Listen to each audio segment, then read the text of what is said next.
Mila Kunis creates a mysterious and darkly sarcastic character in the new Netflix dramatic thriller Luckiest Girl Alive. So should it be on your watch list? FaNelli is a sharp-tongued New Yorker who appears to have it all: a sought-after position at a glossy magazine, a killer wardrobe, and a dream Nantucket wedding on the horizon.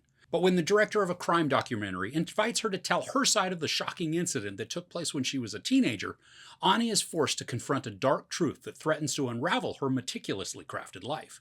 So this is based on the novel of the same name by Jessica Knoll. Now, I've not had the opportunity to read that, so I can't speak to how closely this adaptation sticks to the source material. This is told in two timelines. One in the present as we watch Mila Kunis as an adult, Ani, who's working at a magazine and living the life of a fiancé to a rich dude.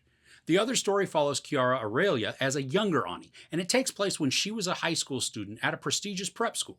The flashback sequences, they really help to inform and define the behaviors and the mindsets that we see coming out in adult Ani. Now, there were horrors that happened when Ani was at school that are first hinted at and then shown to us in some fairly graphic detail.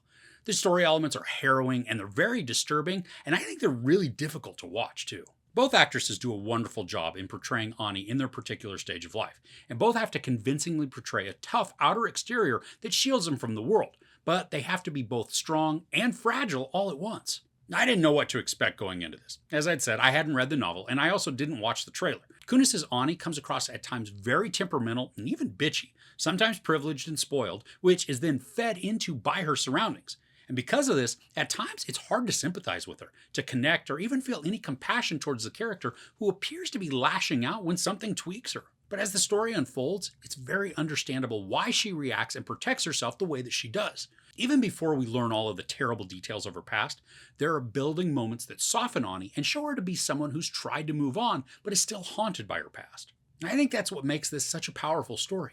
We watch a huge transition of the character from somebody who started off a little confident but trying to figure out her life and then wanting to fit in with her peers, to then seeing an appalling series of events that all but destroy Ani and the wake of devastation that follows. And then we witness this woman still trying to fit in and figure out her life, but who also is at the breaking point of cowering or putting up with other people's crap and the dismissal of her.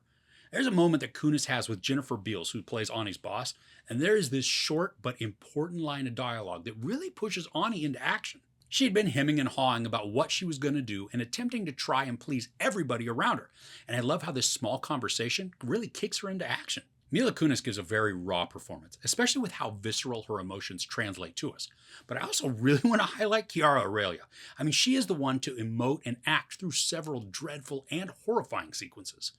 But what comes after is what really stands out to me. She captures many different emotions all at once, like fear, shame, devastation, anger, rage, and humiliation, and she cycles through them in her eyes and her face, despite her words sounding like she's okay. And this makes for a powerful performance because we can clearly see the conflict between how she says she is and how she appears she is. And it's easy to believe both because out of survival, she has to make her words feel convincing to those around her just to save herself additional trauma and hurt. There's an ongoing theme throughout the movie that's of acceptance, and we see it play out in several different avenues. Now, adult Ani is writing at a magazine covering topics that she doesn't want to, in the hopes that this is going to be a stepping stone to get her to the place that she really wants to be.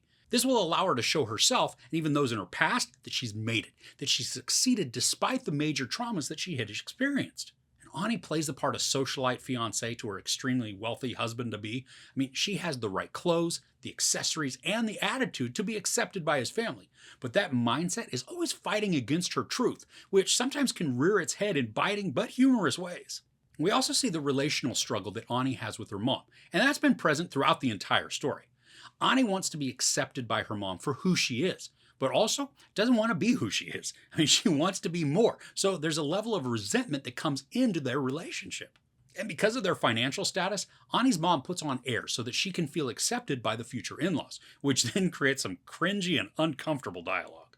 And then finally, we see the struggle that Ani goes through to accept herself and move away from her past. This is the most powerful arc, I think, in the story. The trajectory is predictable, but it's what I was hoping for in an outcome. So the obviousness was more of a reassurance and positive than any sort of detracting element. The movie is just short of 2 hours, and while some areas can feel a little slower as the information is eked out for us, there's a driving intensity to a lot of it just because of the intrigue that's inherent in the story. As the film draws us towards the actions of Ani's past that really haunts her, the pace quickens, which I think creates anxious energy. Now, I found myself increasingly drawn into the drama and the story, and then when everything reaches the climax, I think it's an ending that we can all root for.